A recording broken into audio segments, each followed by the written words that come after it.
नमस्कार दोस्तों, स्वागत है आपका द पॉलिटिकल क्रांति न्यूज़ में, जिसमें सबसे पहली बड़ी खबर में आपको बताएंगे कि बिहार में शराबबंदी पर एसपी का पत्र हुआ वायरल। उत्पाद इंस्पेक्टर से लेकर सिपाही तक शराब के धंधे में है लिप्त। जी हां दोस्तों, बिहार में भ्रष्टाचार का हुआ है बड़ा खुलासा।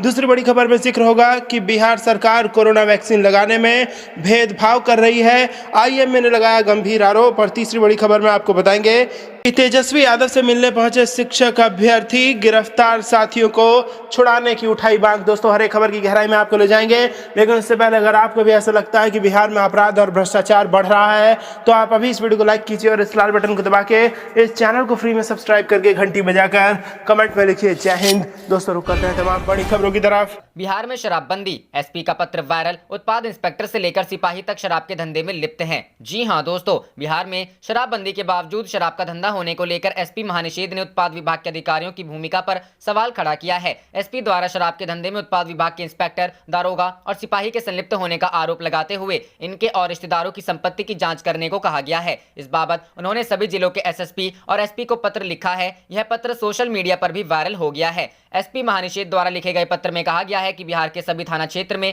चोरी छुपे उत्पाद विभाग के इंस्पेक्टर, दारोगा और सिपाही को चढ़ावा चढ़ाकर शराब की खरीद बिक्री का धंधा किया जा रहा है। इससे शराबबंदी कानून का मजाक उड़ रहा है। उन्होंने विगत वर्षों से उत्पाद विभाग में कार्यरत इंस्पेक्टर, दारोगा और सिपाहियों के साथ उनके रिश्तेदारों की चल अचल संपत्ति की जांच करने के साथ ही इनके परिवार के सदस्यों के मोबाइल लोकेशन की जांच करने को कहा है। यह पत्र 6 जनवरी को लिखा गया है। उस वक्त एसपी महानिषेध के पद पर राकेश कुमार सिन्हा पदस्थापित थे। मंगलवार को 7 आईपीएस अफसरों का तबादला किया गया है, जिसमें उन्हें विशेष शाखा में एसपी बनाया गया है।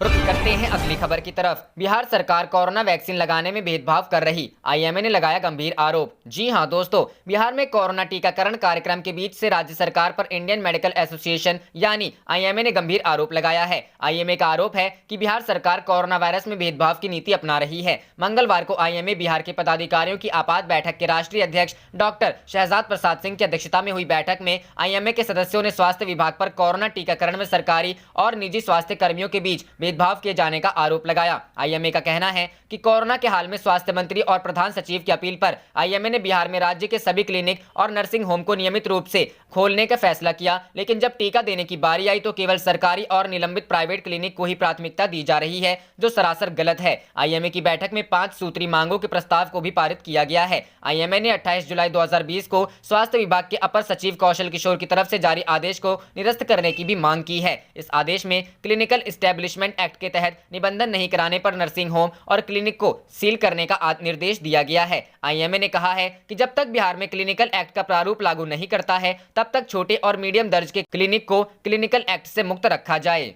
रुक करते हैं अगली खबर की तरफ। तेजस्वी से मिलने पहुंचे शिक्षक अभ्यर्थी, गिरफ्तार साथियों को छुड़ाने की मांग। जी हां दोस्तों, बिहार में शिक्षक बहाली प्रक्रिया में हो रही देरी के खिलाफ धरने पर बैठे अभ्यर्थियों के खिलाफ पुलिसिया कार्रवाई हुई है। रात के वक्त पुलिस ने गर्दनी बाग इलाके में धरने पर बैठे शिक्षक अभ्यर्थियों को बलपूर्वक हटाया है, जिसके बाद कुछ शिक्षक अभ्यर्थी नेता प्रतिपक्ष तेजस्वी यादव से मुलाकात करने उनके आवास पहुंचे हैं। शिक्षक अभ्यर्थियों ने नेता प्रतिपक्ष तेजस्वी यादव को अपने खिलाफ हुई प्रशासनिक कार्रवाई से अवगत कराया है। अभ्यर्थियों का आरोप है कि सरकार राज्य में 94,000 शिक्षकों की नियुक्ति प्रक्रिया को जल्द पूरी नहीं कर रही है और नियुक्ति की मांग को लेकर धरने पर बैठे अभ्यर्थियों को रात के वक्त लाठी चार्ज कर बलपूर्वक हटाया गया है। गर्दनी बाग इलाके में उनके पंडाल को बुखार आ गया और अभ्यर्थियों को पीटा गया है। तेजस्वी यादव ने इस मामले को गंभीरता से लेते हुए प्रशासनिक अधिकारियों से बातचीत की है। उन्होंने कुछ शिक्षक अभ्यर्थियों की गिरफ्तारी को लेकर भी जानकारी ली है। तेजस्वी ने कहा कि अधिकारियों से उन्होंने गिरफ्तार आंदोलन नेताओं को छोड़ने और केस वापस लेने के लिए कहा है। नेता विपक्ष ने कहा है कि अगर ऐसा नहीं हुआ तो वह खुद धरना स्थल पर जाएंगे। उन्होंने शिक्षक अभ्यर्थियों की मांग को पूरा समर्थन देने का भरोसा दिया है।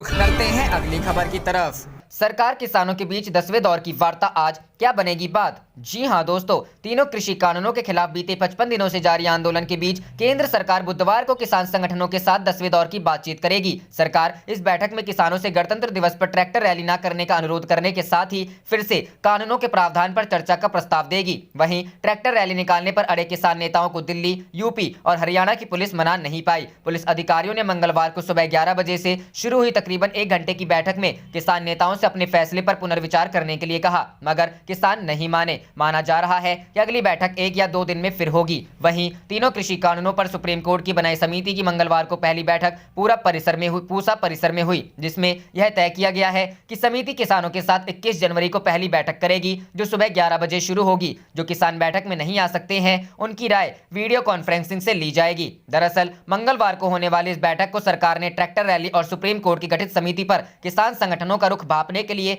1 दिन के लिए टाल दी थी। बुधवार को ही ट्रैक्टर रैली के खिलाफ दिल्ली पुलिस की याचिका पर सुप्रीम कोर्ट में सुनवाई भी है। वहीं 10वें दौर की बैठक में भी सरकार अपने पुराने रुख से पीछे नहीं हटेगी। सरकार की ओर से एक बार फिर से किसान संगठनों को कानून के प्रावधानों पर आपत्तियां देने के लिए कहा जाएगा। रुख करते हैं अगली खबर की तरफ। शिवसेना का सवाल, क्या सरकार चीनी गांव पर चलाएगी बुलडोजर या सहती रहेगी मनमानी? जी हां दोस्तों, शिवसेना के मुखपत्र सामना ने अपने संपादकीय में अरुणाचल प्रदेश की सीमा में चीन के घुसपैठ की खबरों को धक्कादायक बताया। उसने कहा कि अरुणाचल में हो रहे घटनाक्रम सिर्फ चिंता बढ़ाने वाले नहीं बल्कि चिढ़ बढ़ाने वाले हैं। चीन ने देश की सीमा में घुसकर अरुणाचल प्रदेश में एक पूरा गांव बसा लिया है। उसने ऐसा एक ही गांव बसाया है या 2-3 गांव बना लिए हैं, यह भी साफ नहीं है। सामना में विदेश मंत्रालय ने इस पर स्थिति साफ करने के लिए कहा है। क्या एक रात में बन गया गांव? सामना ने कहा कि यह सब एक रात में नहीं हुआ। कई महीनों से चीनी सैनिक और वहां के लाल बंदरों की सरकार इसे बसाने में जुटी थी। सवाल यह है कि जब चीन हमारी हद में नया गांव बसा रहा था, तब हमारे प्रधान सेवक और चौकीदार कही जाने वाली शक्तिशाली सरकार क्या कर रही थी? किसी गांव में घर निर्माण करने के लिए ईंट पत्थर, सीमेंट, स्टील और रेत के ढेर लाने पड़ते हैं। माल यातायात की शुरुआत होती है। यहाँ तो 1-2 घर ही नहीं बल्कि पूरा गाँव ही बस गया। कोई शोर नहीं हुआ। हमारी केंद्र की सरकार के कानों पर जूं तक नहीं रेंगी। रुख करते हैं अगली खबर की तरफ। ममता बनर्जी बोली, नक्सलियों से ज्यादा खतरनाक है बीजेपी। जी हां दोस्तों, पश्चिम बंगाल में विधानसभा चुनाव की तारीख नजदीक आने के साथ ही सियासत जोरों पर है। राजनीतिक पार्टियों के बीच जुबानी जंग तेज होती जा रही है। पुरुलिया में एक रैली को संबोधित करते हुए राज्य की मुख्यमंत्री ममता बनर्जी ने कहा कि भारतीय जनता पार्टी नक्सलियों से कहीं ज्यादा खतरनाक है। तृणमूल कांग्रेस सुप्रीमो ममता बनर्जी ने पुरुलिया की रैली में कहा कि जो लोग भाजपा में जाना चाहते हैं वे जा सकते हैं, लेकिन हम अपना सिर भाजपा के सामने नहीं झुकाएंगे। मुख्यमंत्री ममता बनर्जी ने आरोप लगाया कि भाजपा और सीपीएम पार्टी हमारी बैठकों में अपने आदमियों को भेजकर उपद्रव मचाने का काम कर रहा है। अब हम भी इन पार्टियों की बैठक में अपने आदमियों को भेजकर इनकी बैठकों में बवाल करेंगे। ममता ने भाजपा पर लोगों से झूठ बोलने का आरोप लगाया। उन्होंने कहा कि आप सभी ने लोकसभा में भाजपा के लिए मतदान किया, लेकिन क्या आपका सांसद आपसे मिलने जाता है? क्या उन्होंने आपको कुछ दिया है? वे चुनाव से पहले झूठे वादे करेंगे और एक बार फिर चुनाव खत्म हो जाएगा तो वे भाग जाएंगे। ममता बनर्जी ने कहा, एक दलित परिवार ने बताया कि हमने भाजपा नेताओं को अपनी जेब से खाना खिलाया, हम राशि का भुगतान कहां से करें? ऐसे में मैं अपने कार्यकर्ताओं से अपील करना चाहूंगी कि अगर आप ऐसा कुछ देखें तो उसका भुगतान करें। करते हैं अगली खबर की तरफ। किसानों ने दिखाया शक्ति प्रदर्शन, कृषि कानूनों के खिलाफ सैकड़ों की संख्या में निकाली ट्रैक्टर रैली। जी हां दोस्तों, कृषि कानूनों को रद्द करने को लेकर किसानों ने मंगलवार को भूना में ट्रैक्टर यात्रा निकाली। शास्त्री मंडी भूना में सुबह से ही कई गांवों से अलग अलग ट्रैक्टरों के काफिले आने शुरू हो गए थे। दोपहर 1 बजे तक सैकड़ों की संख्या में ट्रैक्टरों की लंबी लाइनें लग गई। अनाज मंडी भूना के आड़तियों ने भी किसान ट्रैक्टर यात्रा में बढ़ चढ़कर भाग लिया। भूना अनाज मंडी की दुकानों को पूर्ण रूप से बंद रखा और अपने अपने ट्रैक्टर लेकर आड़ती यात्रा में पहुंचे। ट्रैक्टर यात्रा में रास्ते में सैकड़ों की संख्या में ट्रैक्टर जुड़ते गए, जिससे ट्रैक्टरों की करीब 2 किलोमीटर से ज्यादा लंबी लाइन लग गई। यात्रा के दौरान शहर की सभी सड़कों पर जाम लग गया। यातायात पुलिस ने जाम की स्थिति को बड़ी मुश्किल से काबू किया। किसान ट्रैक्टर यात्रा में गांव ढाली सांचला की विवाहिता मुकेश व सुदेश देवी भी अपना अपना ट्रैक्टर लेकर महिलाओं के साथ पहुंची। उन्होंने किसान एकता जिंदाबाद के नारे भी लगाए। सुदेश ने शास्त्री मंडी में किसानों का सभी को भी संबोधित किया। उन्होंने कहा कि कृषि कानूनों को रद्द नहीं किया गया तो महिलाएं घर का चूल्हा चौका छोड़कर आंदोलन में शामिल होकर केंद्र सरकार की नींव हिला देंगी। जय जवान जय किसान के जय घोष से शास्त्री मंडी में आसमान गूंज उठा। लहरियां के सरदार कश्मीर सिंह के नेतृत्व में 50 से अधिक ट्रैक्टर भूना शास्त्री मंडी में पहुंचे। उपरोक्त ट्रैक्टरों पर किसान यूनियन व राष्ट्रीय तिरंगा झंडे लगे हुए थे। विश्रोई महासभा भूना के पदाधिकारियों ने ट्रैक्टर यात्रा में शामिल किसानों के लिए 5 क्विंटल लड्डुओं का प्रसाद वितरित किया।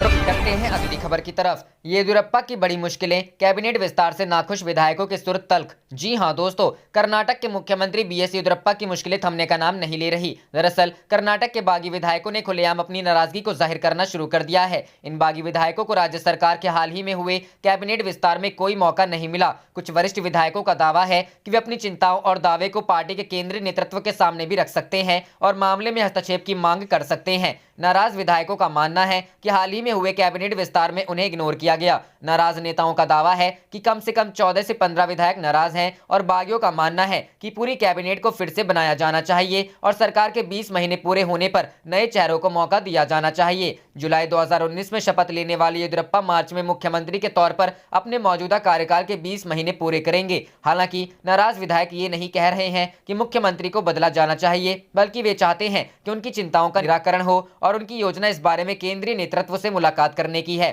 सेंट्रल कर्नाटक के चित्रदुर्ग से 6 बार के विधायक जीएस थिप्पारेड्डी ने मंगलवार को कहा कि उनके जिले को हमेशा इग्नोर किया गया है। उन्होंने कहा, मैंने न जाने कितनी बार ये बात कही होगी, हमारी 3 बार सरकार बन चुकी है, लेकिन हर बार वही कुछ विधायकों का समूह मंत्री बन जाता है। अगर उनकी परफॉर्मेंस को देखें तो कैबिनेट में बदलाव होना चाहिए। अगर आप दूसरों को मौका देते हैं तो सरकार और पार्टी की लोकप्रियता में इजाफा होगा। इसके बाद ही आप अगले चुनाव में 150 सीटें जीत सकते हो, जैसा कि सेंट्रल लीडरशिप का लक्ष्य है। रायचूर से विधायक शिवाना गौड़ा नायक ने कहा, हमारी मांग जायज है। 14 से 15 विधायक लगातार फोन पर एक दूसरे के साथ संपर्क में हैं। हम जल्द ही बैठक करेंगे और इस पर चर्चा होगी। हमें लगता है कि अपनी चिंताओं पर बात करना गलत नहीं है। सेंट्रल लीडरशिप को इससे अवगत कराएंगे और उनके सामने मुद्दे को रखा जाएगा। उन्होंने कहा कि अगर प्रत्येक जिले को भी प्रतिनिधित्व दिया जाता तो इन विधायकों को मौका मिल सकता था। जैसा ही इन विधायकों ने सार्वजनिक रूप से बोलना शुरू किया, येदियुरप्पा ने डैमेज कंट्रोल करने के लिए अपने खासम खास नेता को नाराज विधायकों से मिलने के लिए भेजा, ताकि किसी भी तरह की असहज स्थिति आकार ना लेने पाए। आप देख रहे थे आपका अपना चैनल जय हिंद जय भारत।